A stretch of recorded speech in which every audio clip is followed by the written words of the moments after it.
Hi, Tim. We're live. Can you hear us? Yep, it's great. Perfect. Okay.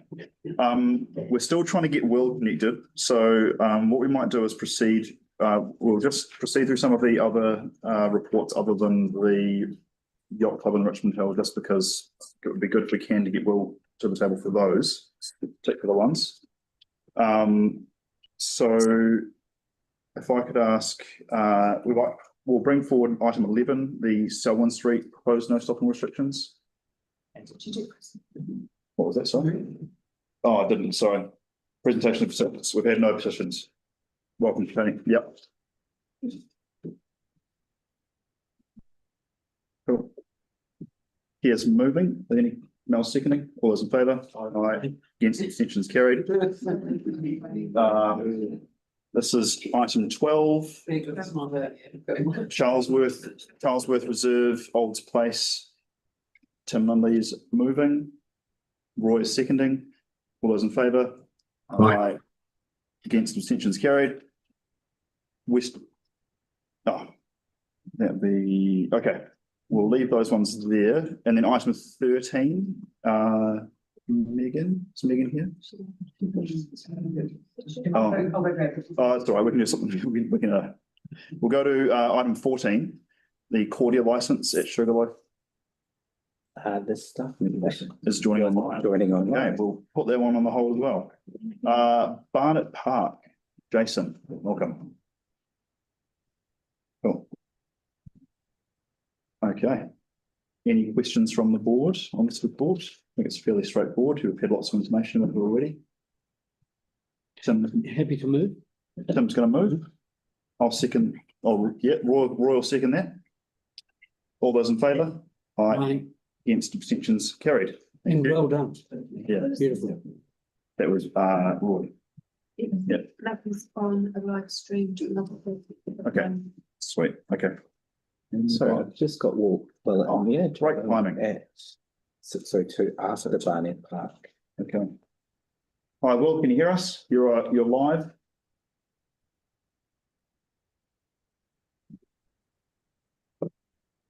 Hey, Callum, I can hear you. Can you hear me?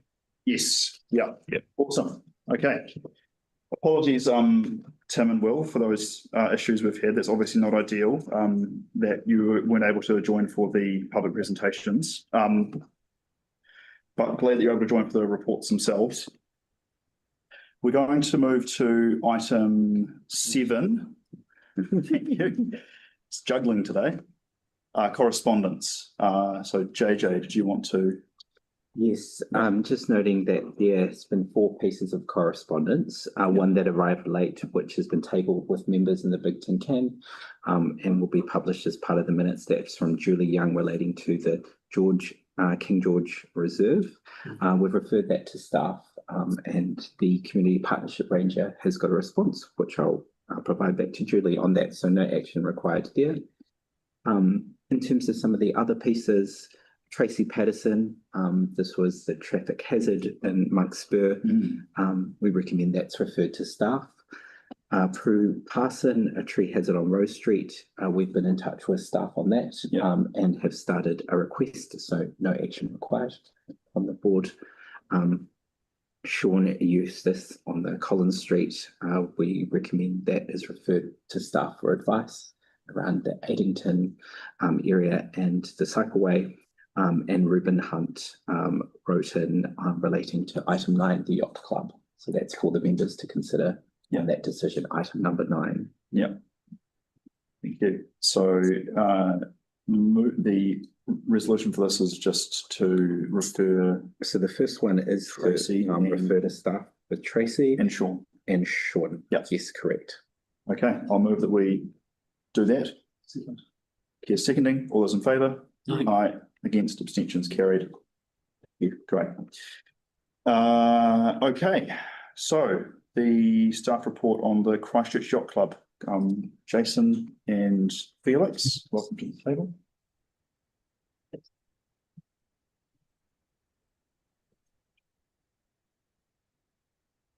Right.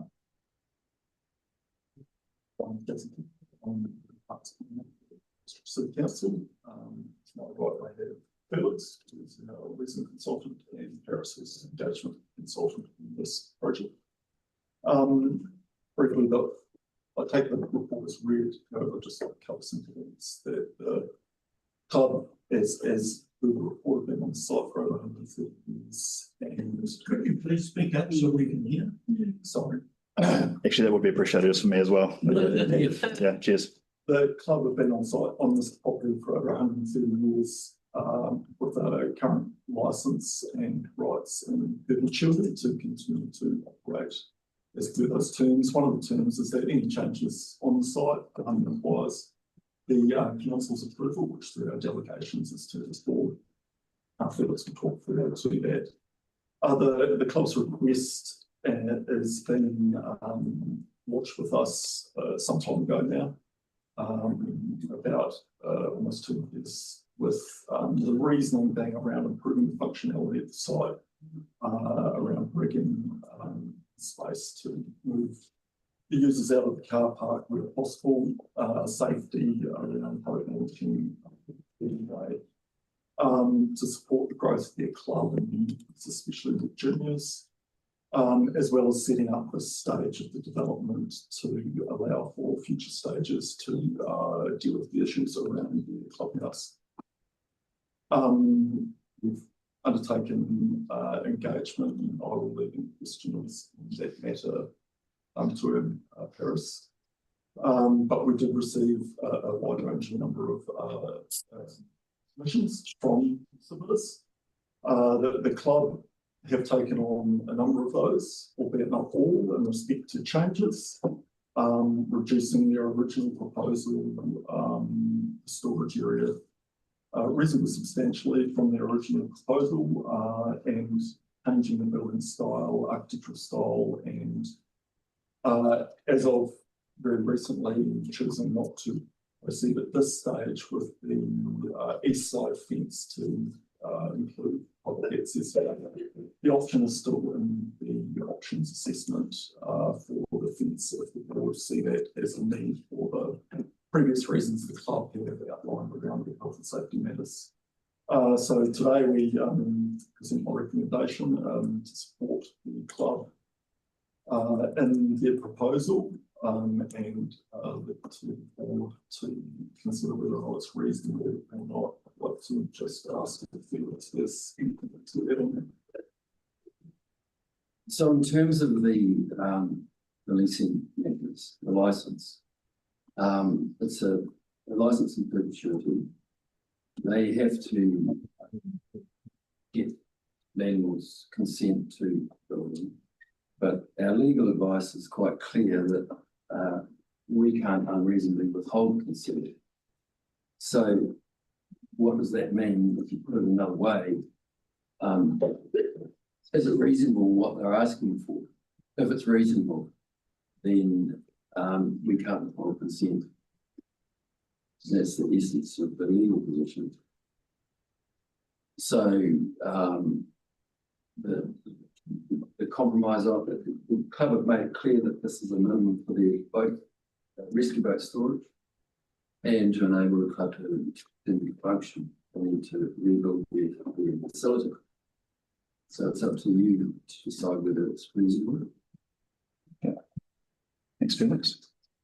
I'm sure we have quite a few questions. Lee, do you want to kick us off? I think this is a thing probably quite a few are wrestling with. We don't fully know the tangibles until the resource consent. And I'm worried that the cart's behind the horse, because although we can't unreasonably deny a consent, we don't know what that consent looks like. I appreciate the dilemma we're all in, but I think there could be some moving parts here that does irk me quite a bit. In terms of if there is maybe the need to adjust building height because of flood risk, roof lines, all of those things could be quite.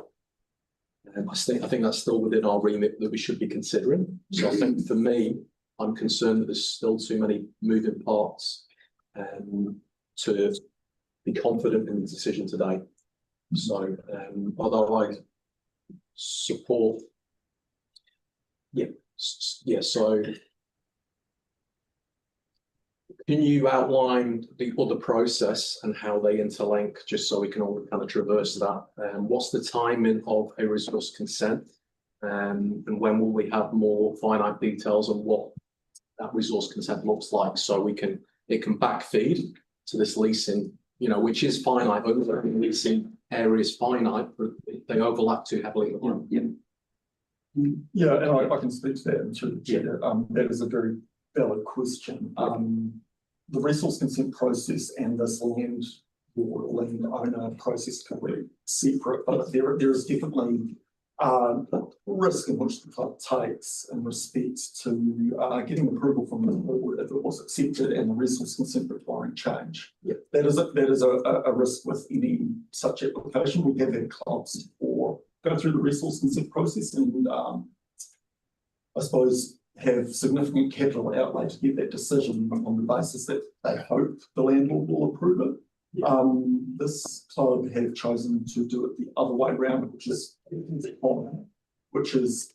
the landlord approval because it comes at minimal cost to the club before they take that risk and large capital investment and going through a resource consent process, noting they have to go through both our regional council and our city council. So that's the reasoning that the premise of any decision would be subject to getting those consents. If it doesn't pass either gateway, it doesn't move forward. The risk as well happens, and like you've clearly articulated, if there is changes through the resource consent, those changes will have to come back to this board for a further approval, depending on the scale of the change. So if for one reason or another, regional council require the building, for example, to be another metre and a half high or something like that, we would see a need to come back to this board because there would be substantial change. But we can't cross that bridge until we at least have some level of certainty that what they're currently proposing is going to be supported by the board before they make that capital outlay. Okay, I've got a question from here and then Mel and then Tim. So my first question was going to be around, I guess, there's also around the resource consent process. So I think we've had some, am I right in thinking that in terms of my decision making and noting that obviously this is the club have certain rights under that agreement that I'm sure they'd be willing to take action to force given the nature of the situation. My responsibility here is to be considering whether it's reasonable or unreasonable to grant it, you know, does that particular thing under the license, etc. In terms of some of the stuff that's been raised around impact on the coastal environment and so on, the resource consent process is going to pick up some of those aspects. And is that kind of, well, I mean, I guess I'm trying to understand the kind of the other, because a lot of those are areas that I'm not an expert in. We obviously don't have huge amounts of information on that in front of us, so kind of understanding how where that rigor comes in. Yeah, 100% the RMAs will know it, and the regional council's plans and our own plans cover environmental effects. They are the legislation which digs into that level of detail, unless both Christchurch City Council through our consent and regional council are happy that environmental effects are going to be no more than minor. The proposal won't be able to go forward. It won't gain the consent needed to progress. So that is the key threshold that needs to be passed as part of that next process with until this process that it goes either way. The plan is not willing to progress the money to go through and do those investigations. Thank you, that's really helpful. Can I add to that too? Sure. In terms of stakeholders who are relevant to you guys, the two trusts, in terms of this decision, the two trusts that are the guardians of the history have not objected to it. Disagree. We have it in the disagree. Look, we are not going to have comment from the gallery, and if staff told us had not received any correspondence from those trusts, I'll take that at face value. Well, no, they gave a submission, Okay. but it wasn't. They left these matters which were of concern to them, to the resource consent process. Yeah, that's what I In remember. other words, that Yeah. they were uncomfortable with the impact on the estuary. But they, you know, acknowledged that it was the experts on the resource consent process which would consider it. That's my understanding. Yeah. Our understanding, the Yeah. submission. Yeah, no, that I'd agree with that, how I read as well. Yeah. Mel? Couple of the three little questions. One about the fence. You're going to hear about not fully fenced. What's the point in fencing at all? The clubs still have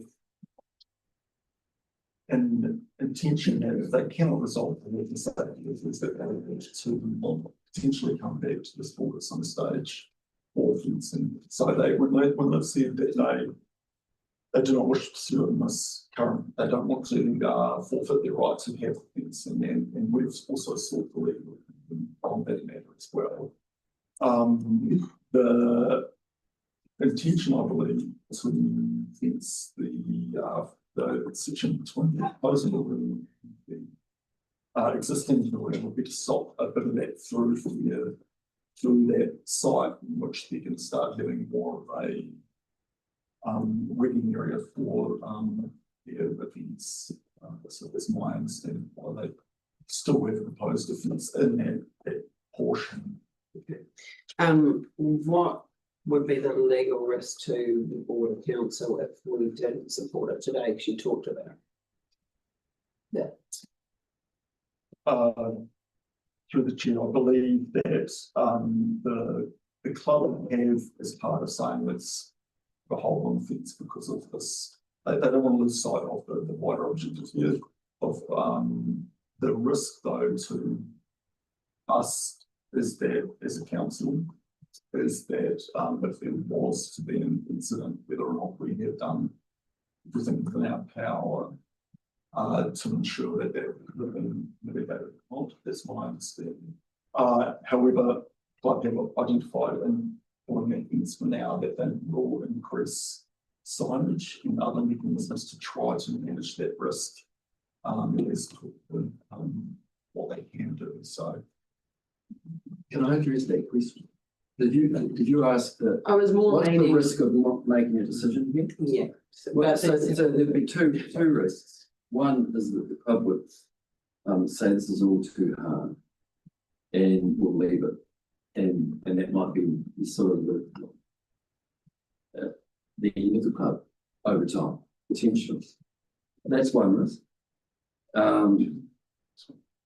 The other risk is that they could take a legal position, which is you don't have any right to deny it's an unreasonable exercise of your rights as the licence, and it could be challenged. I couldn't make any comment like that. Sorry, and one more thing. So around the consultation, because it came up a lot, so that's for you, Harris. But if say the board decided we didn't want to make a decision at all today, we wanted this to go for full public consultation. Is that something we could do? And then there's a separate joining question around resource consent. If we did pass it, not only it has to go through that phase, would that be a publicly notified resource consent? I'll just briefly go over what we did in this consultation because, I've had a few comments on, you only did this or you only did that. So for this round, which was further submissions to the ones that we received earlier in the year, we emailed the 51 previous submitters, mail dropped the 45 residents directly, sort of opposite. I also emailed 14 different community groups and stakeholders, including Clifton, Sumner and Redcliffe residents groups. Environmental groups have been contacted, including Avon Heathcote Estuary Eco Trust, Christchurch Estuary Association, among others. And we also put up 4 different signs around the club to sort of target those who are casually sort of passing through. What? No, I'm not having any commentary from the gallery. And I do have photos of those signs. So Yeah. to the board. In terms of going out for further consultation, my opinion would be to advise against it for the reason that what I've been hearing from the community is they're exhausted of consultation, they've got consultation fatigue. They were consulted in 2023 on fencing proposal in December, back earlier this year, and now again. So we sort of are seeing people starting to drop off, and for that reason, this time when we did analysis, we looked at the ones that we previously received on this proposal and combined it with the ones we received this time. So to sort of make sure that we're not losing people. Just to address the public meeting side of things as well. So before I came on board, there was a public meeting planned, but it was cancelled. Tessa might be able to talk to the reasons for that. We also had the information session in May that the public were welcome to attend. And perhaps I could have made this clearer to the stakeholders that we contacted. We're very happy to attend meetings. For example, if the Residents Association hosted something themselves, we were happy to go. The consultation page is also publicly available on the Let's Talk board on my webpage. So yes, the gist is prefer not to reconsult. I think the message has been pretty clear. Majority of residents are against it. We have feedback from club users as well, who are majority in support.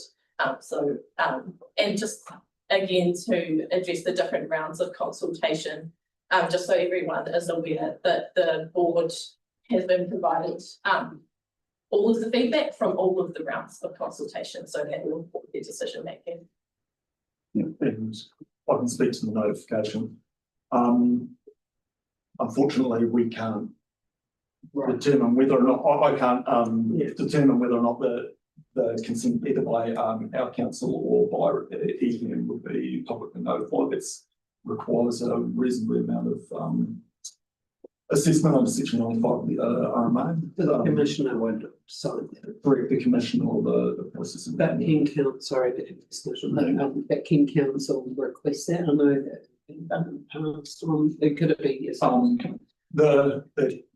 I don't believe the council can request it, but the club could request it. They could, but it's usually unlikely that a club would, because it usually increases the cost of the licensing process to involve. Very specifically on this, sorry, Yeah. just because I want to understand, could we impose that as a condition of granting the variation? Could we say yes, but when you seek a resource consent, we would, is that saying, is that open to us? Difficult question. As the landlord, is whether or not that would be reasonable to impose the additional costs and process on the what would be legal, I suspect, and unfortunately I can't. Thank you. Some apologies. Yeah, I'm asking this question in a very specific role. I'm our board's representative on the Estuary Trust. And I had a discussion at their meeting last night with them about their views on this particular thing.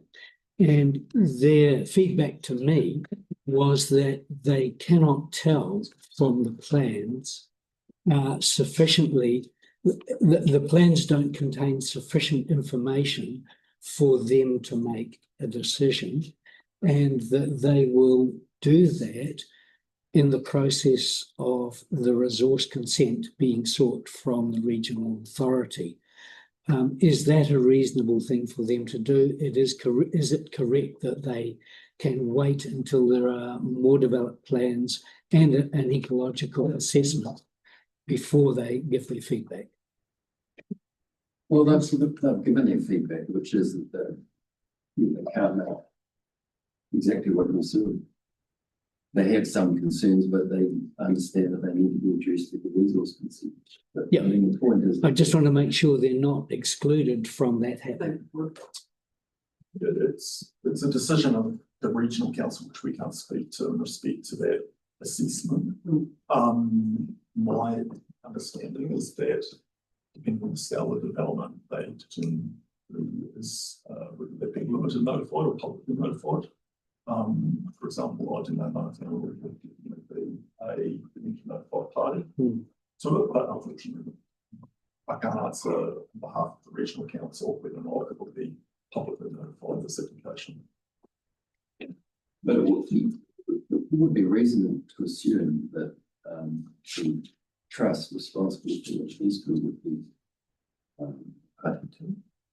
Yes. Yeah, That's- but that is. That's the assumption that's being made. I'm just wanting to make sure that that assumption is a reasonably valid one. It sounds like we can't confirm that in this meeting though, but yeah, good question. Yeah. Through the chair, if it is the standard for the trust to be engaged in such applications in the history, then it would be fair to assume this will be the same case. Thank you. We would make a note on the recommendation that to that effect, which would then be conveyed to the resource consent process, presumably. That would be appreciated. They won't have any binding effect. No, yeah, that sounds good. Get the message. Yeah. I just had a question around the boat shed project. That's obviously stalled. What's the reason behind that? Has that got anything to do with the reports in front of us today? The boat shed project has been alluded to, has come under a number of issues that the club have not been happy about, but it is what it is. There has been issues with one of the contractors in regard to the finishing. You saw the picture of the rust on the ramp, or the new ramp. That has been the key issue that has been going through litigation for 5 years. That litigation has been resolved relatively recently. The club have informed me that they are now undertaking the additional engineering design to rectify those issues. And they are pushing that along as quickly as they can to resolve that matter, because they as well see the issue of having that site fenced off to the public as one that they do not want to linger on. Yeah, but that's progressing independently of what we're talking about here today. Correct. Also, in the inner harbour, it's not actually on a council title, we say, but it's within the history itself. Okay, thanks. I think the submission today about the reference on the website that boat shed was used for rescue boats. And the clubs advised us, we weren't aware of that on the website. The club has advised us that that's not the intention. It has always been a storage for adult sailors. They've also advised that the ramp itself is not suitable for all-time launching of rescue boats. So it's not intended for that. The fact that it has been suggested that was the basis upon which the council money was received, and I mean that is a complicating factor. Whether it's fatal, I don't know. We'll consider that. I'm sure if the council considered that was fundamental to the decision to give the money, then the club would probably give it back. I can't speak for the club, but I mean, that's what we're faced with here. If that is fundamental to that money being given. And the club is saying, no, we don't intend to use that. And there's a misunderstanding between the parties. Or even it's misrepresented inadvertently, then we're going to have to have a conversation about it. Okay. That's not fundamental to this, other than to say, I mean, the club is saying they want the other boat shed for the rescue boats. That's what it's specifically about. And they're saying the other shed is not Gotcha, okay.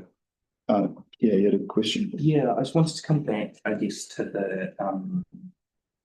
that question about the public funding. Do we have,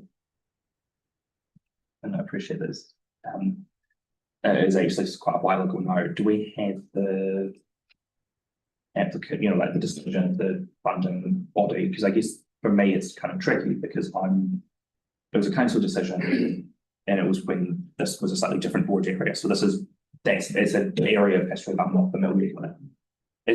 Do you have that information on hand, or could you give us a bit of a kind of guide to what that decision was? Yeah, I don't have it on hand, but I'm reasonably familiar with it. Basically, the council agreed to fund the 239,000 towards the repair and upgrade of the platform, the rowing club platform, which they gave to the yacht club, on the clear condition that public access would be provided onto that ramp, onto that platform. And that was basically the ways or means that the club could fund that move, as well as other funds to allow the public to access that. So the intention was never obviously for that to be fenced off as long. It's just the nature of what's happening in the litigation. Okay. Any further questions from the board? No. Will or Tim? Okay. Move to debate. I'll start stuff to get from the table. Thank you very much.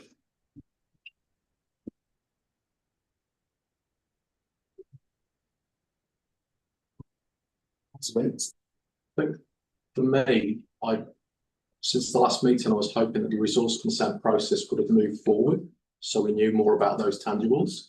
Because at the moment, we don't know what that is. Although we have to give the department reasonably give consent to that building, we don't know what that building is. So I was expecting maybe at least an outline of what that building is in terms of finance terms, whether that's a pre-app meeting with the regional council, pre-app meeting with council, so we've got some confidence about that building.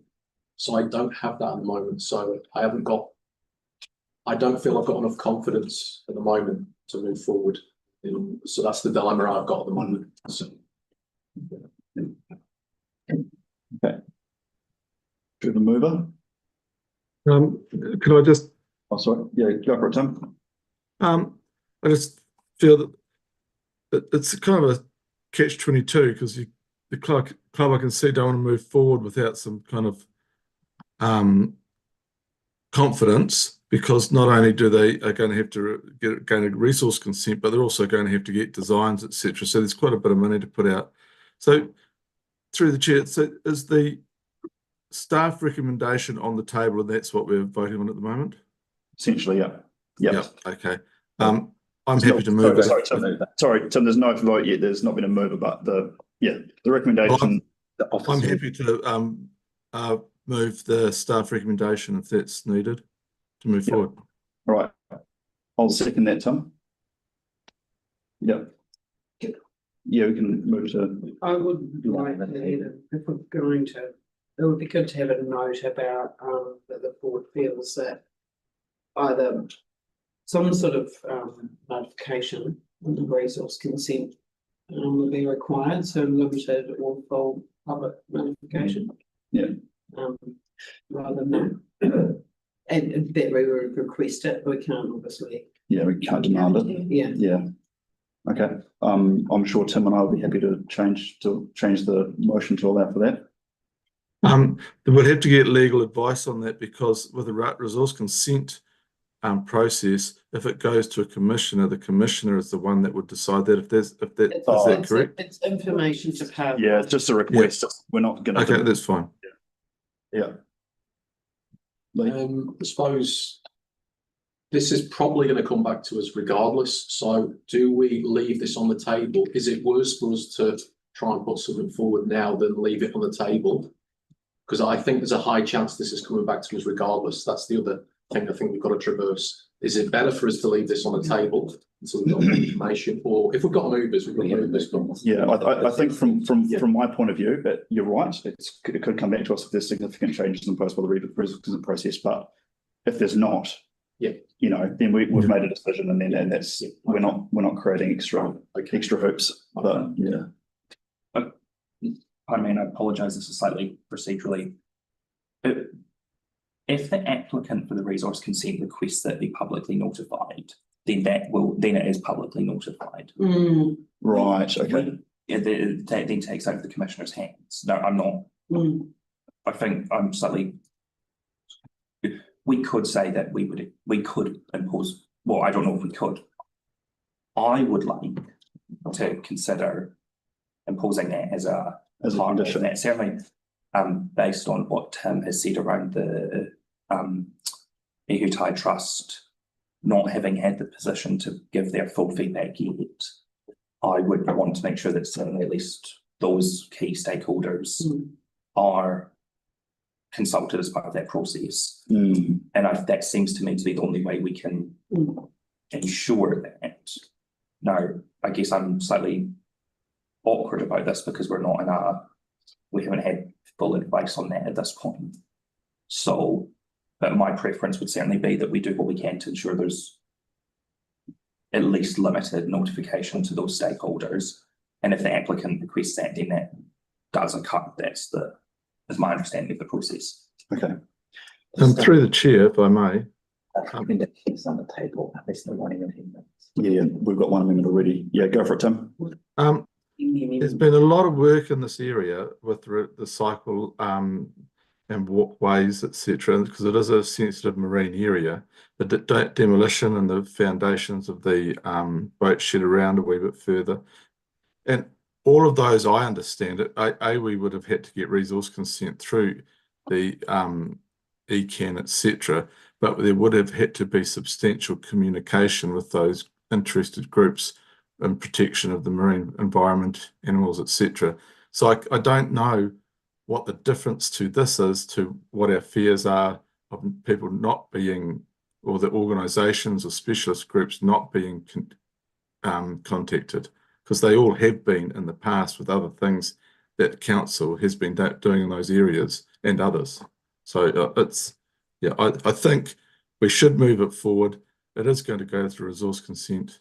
It'll be, Tim, are you happy that we amend the staff recommendation to request that the applicant request public notification for resource consent? Yeah, it'll move it forward. I think personally, I think it's unfair. But look, if that's what's going to move it forward, I think that's the important thing for this community. Okay, I think clarity on the amendment, please. Yeah, clarity. So we're at number 5. The staff resolution is until number 4, and we've got an amendment from Mel to request that the applicant requests for public. Request that the applicant requests public notification. Limited or public? Limited or limited or public notification as part of the resource consent process. Resource consent application.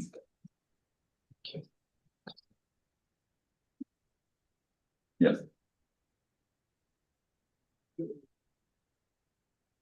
Okay. Can we ask applications in plural? Yeah, I think that's a really good idea, Mel. Felix or Jason, do you have any strong comments to make about that amendment? I know you're not lawyers, but come to the table. Through the chair. Yeah. One comment I do have is just being clear on which resource consent or which consenting authority we're requesting this from. Whether it be through the regional council or through our own council. If it was to be imposed, and deemed to be unreasonable on the applicant to require it, will be the regional council consent, I believe. Yeah. That's just mine. That's right. Yeah. To the regional council. To the regional council. Yeah. Okay. Is there any more discussion or debate? I mean, that's. We're going late team, but That might be really more adverse in terms of this moving forward than anything else, in terms of you approving it because of the cost. But yeah, I think, all right. yeah, it might be more adverse. It's hard to know, Yeah, isn't it, in this yeah, room right now? Yeah, yeah. Like, All right. All those in favour? I'm going to abstain. Abstain, and Tim, you're abstaining as well. Yeah. All right. We've got 2 online. Yep. Aye. All right. Okay, that's a majority. Against? Right, the motion's passed. Thank you.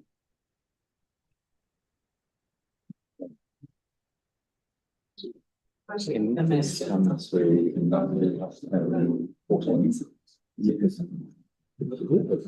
we're going to move to item 14 because we've got Claudia online.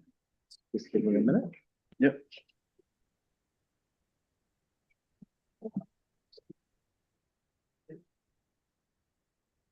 Kathy, are you with us?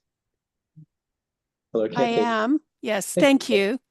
Thank you. We're just moving to your item now. Thanks. Thank you for moving it up. This is really a light on sugar.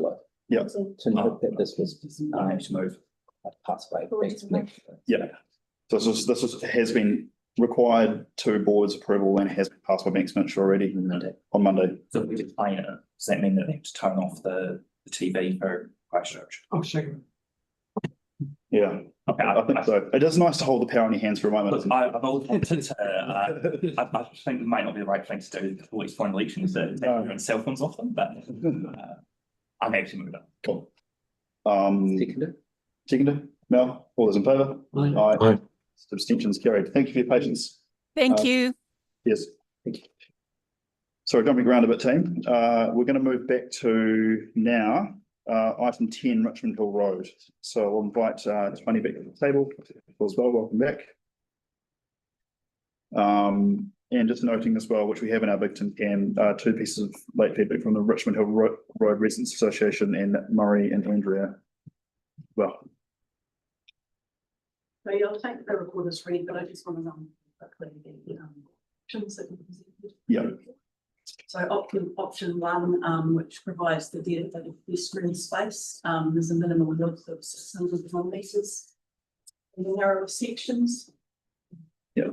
Marked parking bays for up to 13 vehicles will meet most but not all of the parking grounds observed.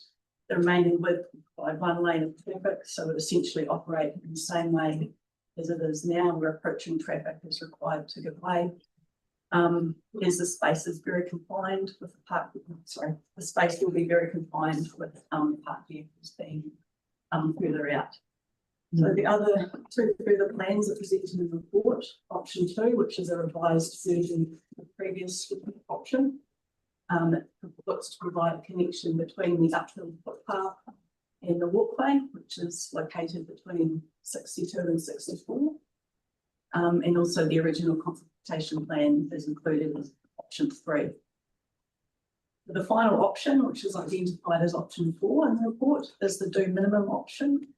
It's involving non-leaf signage and markings only. So that would be a mix of warning signage as well as general line marking. So options such as red surfacing or threshold treatments, mainly is speed management tools, but also to provide more warning of the situation along the road.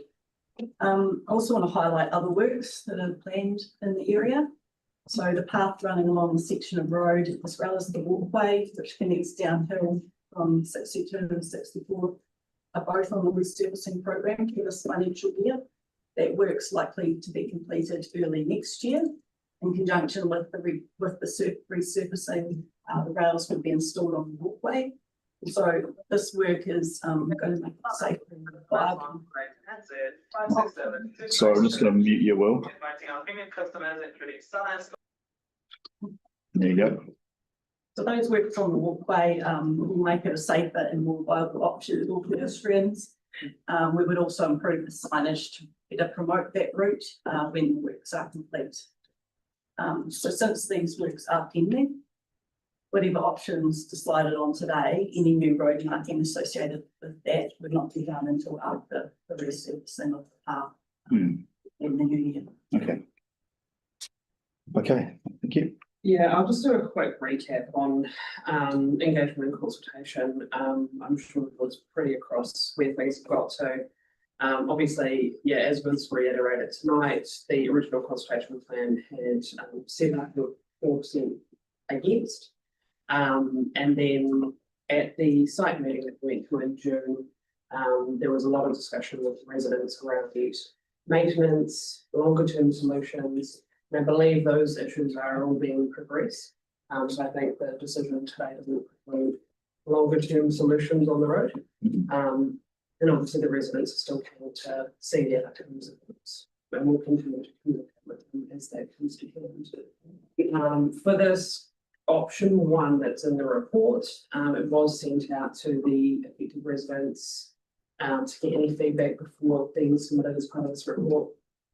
There's 4 pieces of feedback that are recorded in the report, along with a bit of a note on Alice from the Richmond Hill Residents Group on their feedback.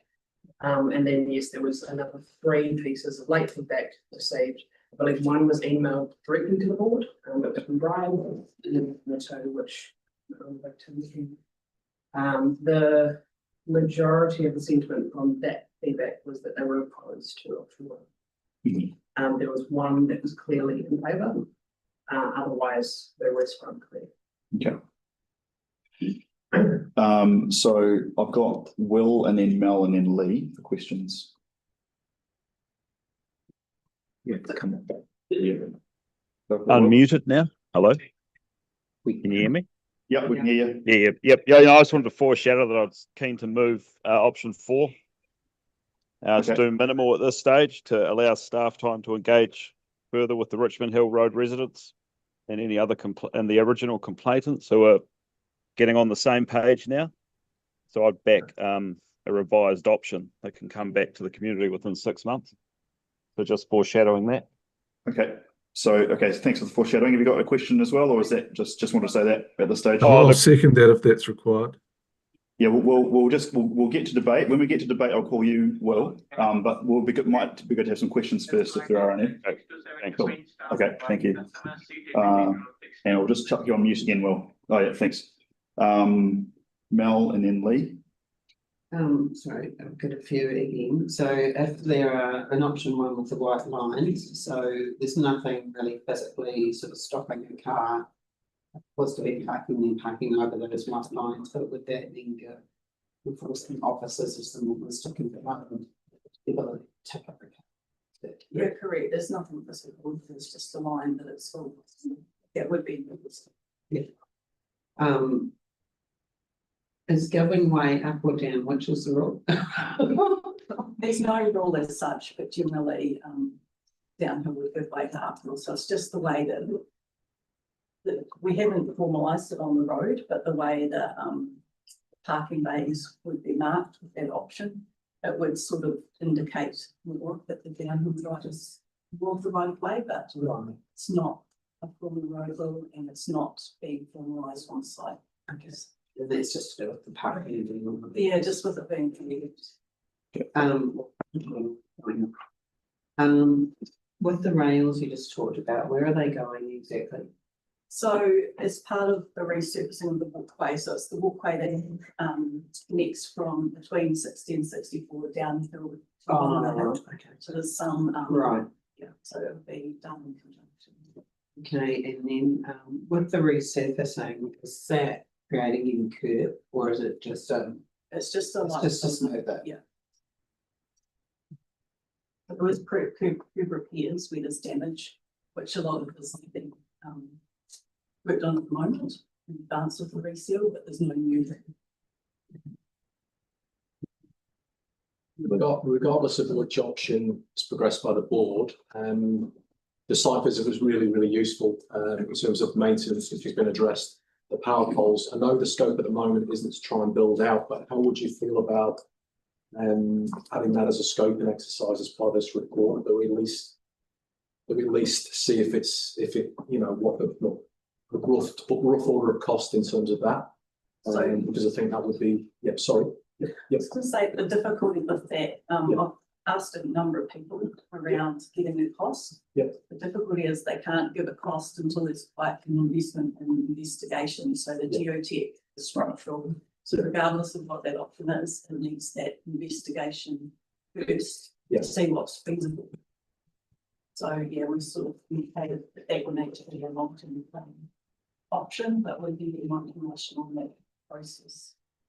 I think I'd like to see that as a, regardless of option, just to at least the scoping cost, you know, at least that scoping cost, so we can actually make an informed decision whether that's, because we're only talking hand augers and a design for some timber poles. It shouldn't be that gnarly, really.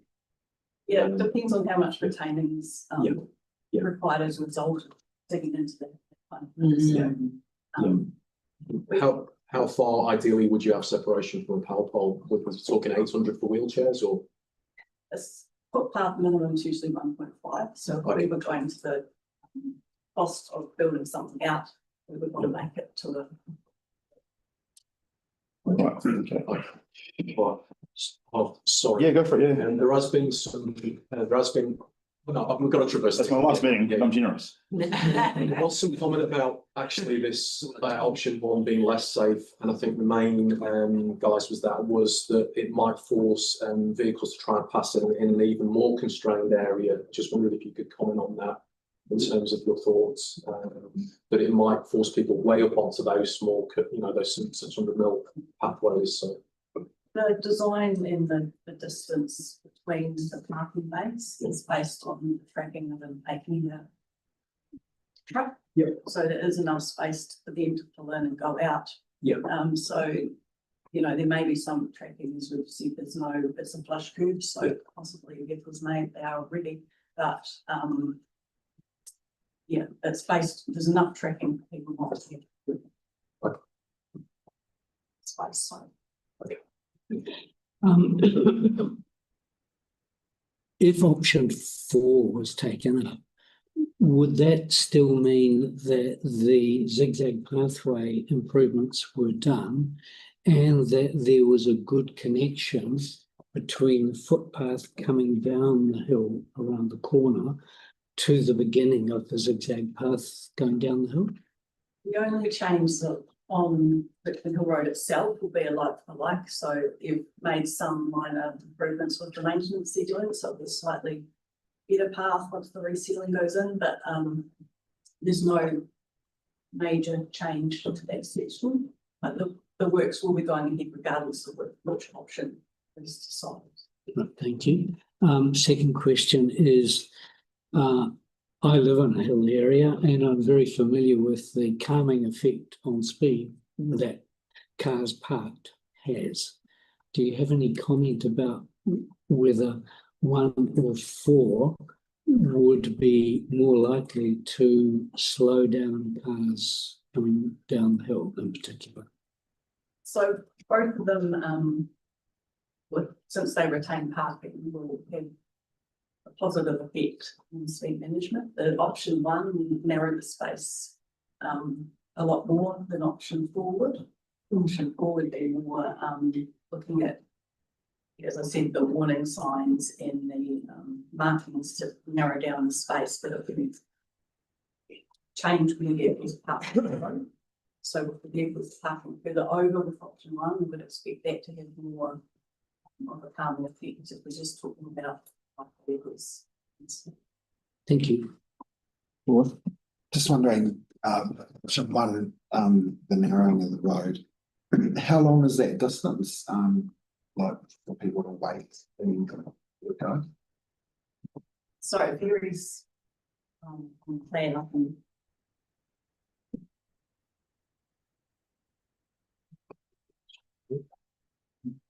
I'll get just the map up. Or remember running, and then we've probably got time for, so 2 more questions after that. Yeah, so a number of the sections are around 20 metres, some less. The longest section is on the bend outside number 58, where there's already some stopping lines, which that section is about 33 metres to. Is there any other questions? Mel? I've got. Oh, Tim? Yeah, we'll go Mel and then Tim. No, Tim. Okay, Tim, you go first. Just standard practice is if we do any works, there's a review after 6 months or so. So no matter what option is looked at, we will be undertaking that, won't we? And I say we, the royal we, obviously. Yes, where we can do a review and we'll get some before and after two counts and get more feedback as we go along. Yeah, thank you. Mel? Look, I'm going to foreshadow option one. Now, I don't know if there's a second, but it's what their boss has done. Okay, thanks, Mel. I was happy to second. Well. Yeah. So if we're moving to debate now, I'll ask staff to get back to the table. Thank you very much. So we've got a motion on the table from Will, seconded by Tim, to go with option 4. Did you want to add anything to that, Will, beyond what you've already said? Yeah, look, a number of reasons. Firstly, listening to the community with that super majority again wanting status quo. Secondly, what Tim Lindley referred to in removing the car parks. I don't believe removing any car parks will be doing anything good for the traffic management. Thirdly, pedestrian access is great, but the Richmond Hill residents have worked on a plan that I'd love to see them be able to develop a bit further with staff. Fourthly, the yielding giving way uphill, I just think confuses people. So they're my reasons for option 4. Thanks. Thanks, Will. Kier? Yeah, look, I'm very torn on this one, to be honest. I am currently leaning towards supporting Mel's position, but I appreciate that may be lost. My comment, I guess, is more that we have spent a substantial amount of time on this. We've also spent a substantial amount of staff resource. Yeah. I'm really reluctant. If we do, whatever decision we make today, my view is we have to actually draw a bit of a line under this one. We will have a 6-month review, but I would be incredibly reluctant when we have communities like Beckenham coming to us looking for assistance from experts to do work in their areas that is going to be positively received, to be ploughing huge amounts more energy into something that does not seem to be getting anywhere positive in the near term. So I guess, look, we will have that 6-month review, but I will be frank. I think that if we are unable, we would spend a huge amount of time, and I shudder to think about the cost of some of the, particularly getting external consultants who I think have traversed as much as we can traverse in this space. So I think I do agree with Mel, but fundamentally I think we need to draw a bit of a line under this one. Okay. Any other comments from the board? Lee, you look like you're about to. I will, yeah. No, yeah. I think we need to draw a line here as well. So okay. Yeah, cool. Yeah. Tim? Thank you. I just want to thank staff. There's been a hell of a lot of work, and as my colleagues around the table have said, there's been a lot of time spent on this. The comment with regards to, downhill traffic giving way to uphill traffic has been an unwritten rule for 50 years, but it seems, living on the hill myself, no one really remembers it. It's like when you leave a roundabout and you indicate that you're going to pull out of the roundabout, no one remembers. No one does it. And I heard a guy on the radio getting a ticket before earlier this year on it. So I think it's better to give it 6 months and listen to the long-term residents that have been there for a very long time. And the ideal about costs and costing people and council and time, it's about getting the right result for a community. And it may not be exactly the one we're looking at, but I think it's far better to do that and spend a bit more time and a bit more money to get it right. And I think it was the right move to use consultants, because our staff get hammered no matter what they do. And I think that's unfair as well. Thank you. Cool. Lee? I just do want to traverse that when we took that check in with the community. This has fundamentally changed since that point. So I think it's a little bit disingenuous to say that, because we've now got more car parks here. So I think this is a trade-off. So it isn't that we haven't listened to the community in any capacity. This has morphed, this has evolved. It hasn't been perfect, but I'm far more comfortable with what we've got here today than I would have been a few months ago. So, Yeah, and I'll speak. The reason I've foreshadowed option one is I agree that I don't see. Yeah, we don't want to spend any more money on this, in my opinion. I think it is time to draw a line. I think doing option one would do that. It narrows the road. If people park following the enforcement, but following the lines, it will narrow the road to make it safer for people. If they don't do that, I hope that people, if that pass, that enforcement action is taken. I'm personally very supportive of pedestrian access. I understand what the residents are saying, but residents will change in time. And I'm always going to be pro pedestrian access for people. So that's why I'm supporting option one. Thanks. Have we got a seconder for that in the case? Or not? If not, well, let's just cross the bridge when we come to it. Yeah. Well, you need to do that first. No, if it's not foreshadowed, because if this one's lost, we'll need to. You've foreshadowed the motion. Yeah. This one would be voted on first. Yeah, we're voting on Will's motion on table. Is on the table. I'm going to be voting in support of the motion on the table. For many of the reasons outlined already, I think that ultimately, for me, this is an incredibly tight, narrow environment, and it is actually impossible. Just as it has been impossible to get the outcome that would be ideal for everybody.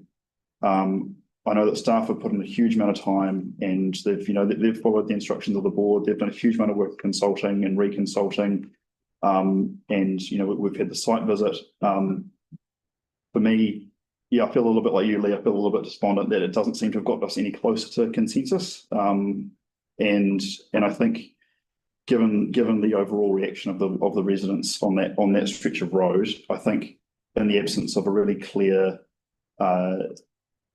solution that works for most people on the table in front of us at the moment, I think that the do minimum option is the thing to do at the moment, and have that 6 month review. So yeah. We can bring up. We have text for the option for. Yep. Bring it up. To make it. So, well, you've got the final right of reply as the mover, unless you've said everything you want to say. So this is the resolution for option 4. Yeah. We sought advice from staff on all of the options so that the resolutions could be made. Yeah. The resolutions were set out for you, but sorry, the options were set out. Here are the resolutions. Yeah. So this is the motion on the table. This is the motion on the table. Okay. And I'm just going to share it with the other guys so that they can see. Oh, yeah. Hold on, Will, 1 second.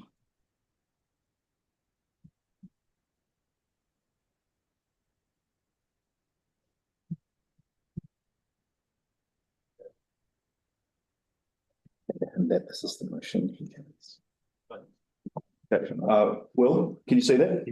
Yeah. I can't see it, no. Okay. So staff has written up a few notes based on your motion. So option 4. For option 4. So I'll just read it aloud.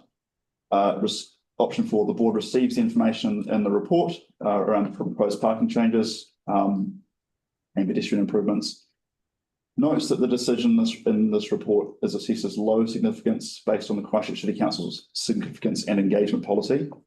Resolves that staff proceed with the do minimum option 4, and for that staff monitor and report back to the community board in June 2026, if required. That's great, thank you. Okay. What does if required mean? Like, how would you determine if it's required? Can we just say in 2026? Yeah, just remove those last 2 words there. Yep. Cool. All okay with that? Yep. This is the motion. Okay, all those in favour? Aye. Okay, all those against? No. Abstentions? Carried. So did you want yours votes noted? Yeah. Okay, cool. That's all. So that's Lee, Mel and Keir opposed and all others in favour. Okay. That's the Richmond Hill Road report. Thank you, everyone.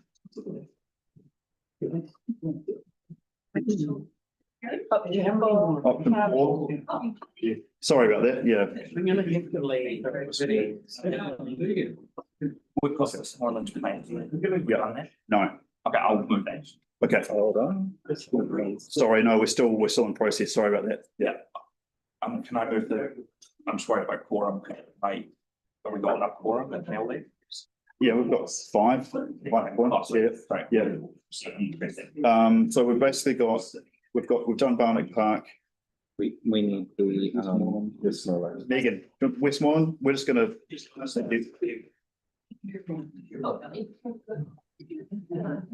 I'm running. Right, he has actually moved it. Second. We're seconding it. All those in favour? Aye. Against abstentions carried. Well done. Thank you. Well spoke, well said, well said. Yeah, apologies. Another board meeting. Yeah. Yeah, we've got Okay, 16. someone with your neighbours. Did we do Charles? We did previously, I think, Charles. Oh, that's okay. Yes, we did, yeah. Yeah, I think you moved It's it. hard to. Yeah. I'm happy to move some over from those. Okay, Kia's moving some with your neighbours. Tim's going to second it. What's that? Oh, I'll second it. All those in favour? Aye. Against? Always abstaining? Carried.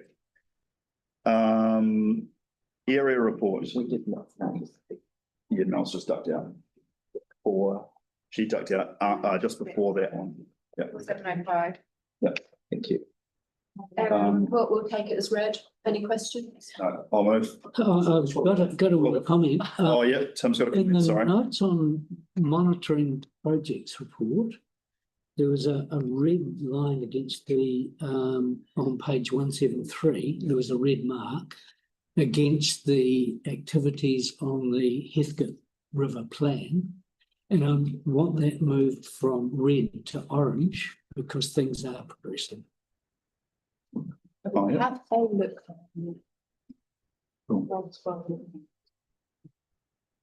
So just request a change there. Okay. Is that a resolution or is that just No, this is just an update. an update? Okay. Okay. It's, All right. Doesn't change.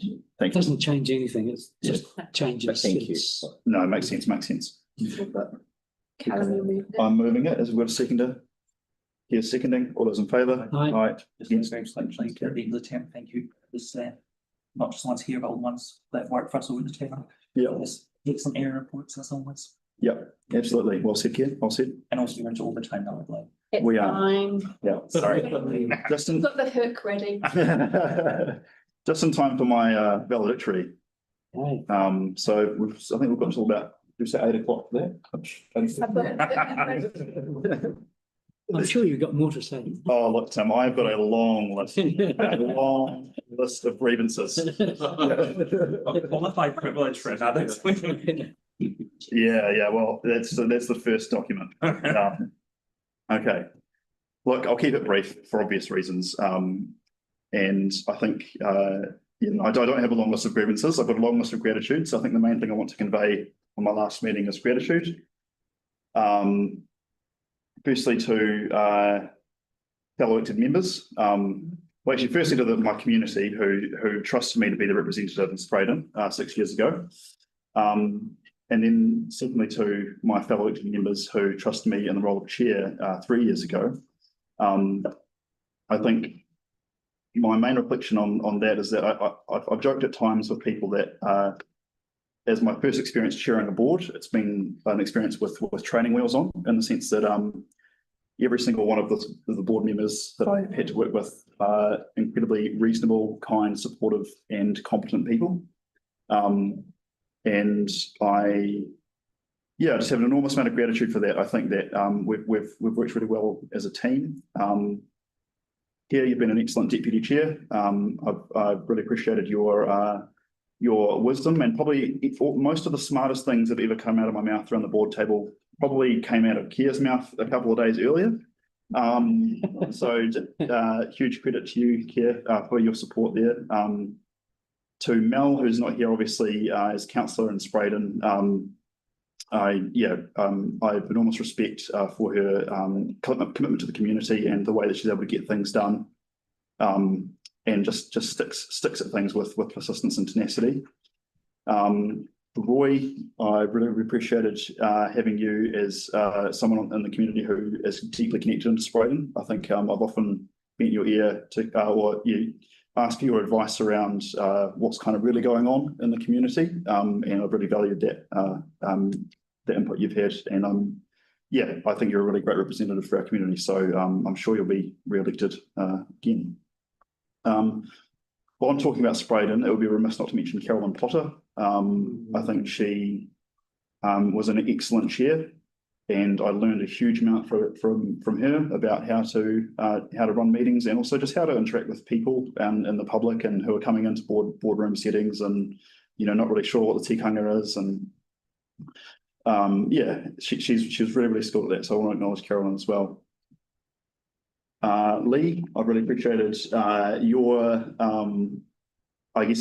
attention to detail and incredibly perceptive questions that often sort of turn out that leave elite members and staff scratching their head sometimes in terms of, but we hadn't actually thought of that. And I think today was a great example that, in terms of getting into the weeds around the resource consent process as being, that was a good example. I think that, and your service in terms of your representation of the board and the process around the South Library has been invaluable.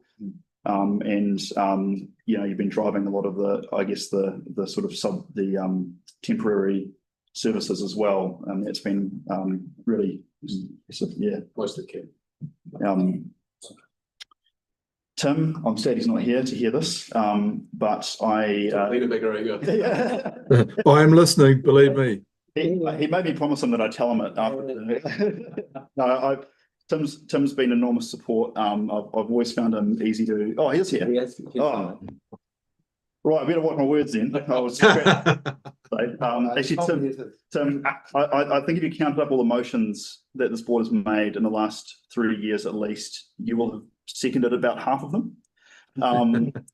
So you've always got a great question and a great sort of. I think you're able to open people up when they come to the board to speak. And I think your sense of empathy as well is really obvious in your interactions with staff and with the community. And I've really appreciated. I guess you've always been kind of literally my right hand man, always sitting at my right, and seconding all emotions. So thank you, Tim. And the Heathcote members, you joined us 3 years ago, and it's been wonderful actually to have an expanded board. And the Heathcote area has brought nothing but joy to the decision-making table, as evidenced by tonight. You're not right. No wonder you get passed around. To Sarah, I wish her well on her mayoral bid. I will definitely be voting for Sarah Templeton for mayor. And I think I've been enormously impressed with her depth of knowledge and drive really in her role. So I think it'll be there are big shoes to fill in that role for Sarah. Tim, again, one of those people that has a deep knowledge of the community, and I think that's evidenced by the number of things you have to conflict yourself out of. So you're very, very connected into lots of different organisations, and you've often got really wise words to add to whatever it is we're talking about, especially around the environment and the estuary and the coastline. And I think that you've been invaluable in that respect for our whole board. Thank you. And finally to Will. Will is not here anymore, but I was just going to say that I think Will's got an incredible way of connecting with people. And I know that he will continue to use those skills after the election, no matter what the result. And I think he's added a lot to the board. I want to say thanks to Will. I think my biggest thanks though goes to the staff who've supported us over this term. 3 years ago, we set an ambitious and clear vision as the board, and after 3 years, I'm proud of what we achieved. And essentially, that achievement was all the staff's work. The board members. I feel awkward sometimes taking credit for things as an elected member when really it's the staff who are doing the doing. Without anything here, we'd all just be sitting around a table screaming into the void. I think that especially for the governance team, we've had a lot of turnover in the team in the last 3 years. But I haven't got a bad word to say about anyone who's gone or come along, and it's great to have you back again. Temporarily, yeah. And JJ, I've really enjoyed working alongside you, and you've learned incredibly quickly all the skills you need for this role. Quickly want to mention, I'm really proud of things that our board has achieved in terms of safety at intersections at the bottom of the hills. I think it's been huge, tangible impact we've made that will save lives. The basketball court in Addington Park was a special memory for me, and being able to engage with kids at that level, at the board level, was really special. And then also the supporting community growth with the Tēnā Addington project through the Neighbours Aotearoa partnership was a really, really important project for me. And I hope that the next board continues that kaupapa in other communities around the board area. And also, of course, as a board, how we worked with the survivors of abuse and state care. And I think I will never forget that for my entire life. And it's kind of a strange one because it was such a small thing that we did in terms of, the physical, expense and the cost of doing it. But one of the most meaningful things that I've ever experienced. Just huge mihi to that group of men coming to the board. I'm sad to be stepping down, and all I really have to say is thank you all. Ngā mihi nui kia koutou, kamatu aku kōrero.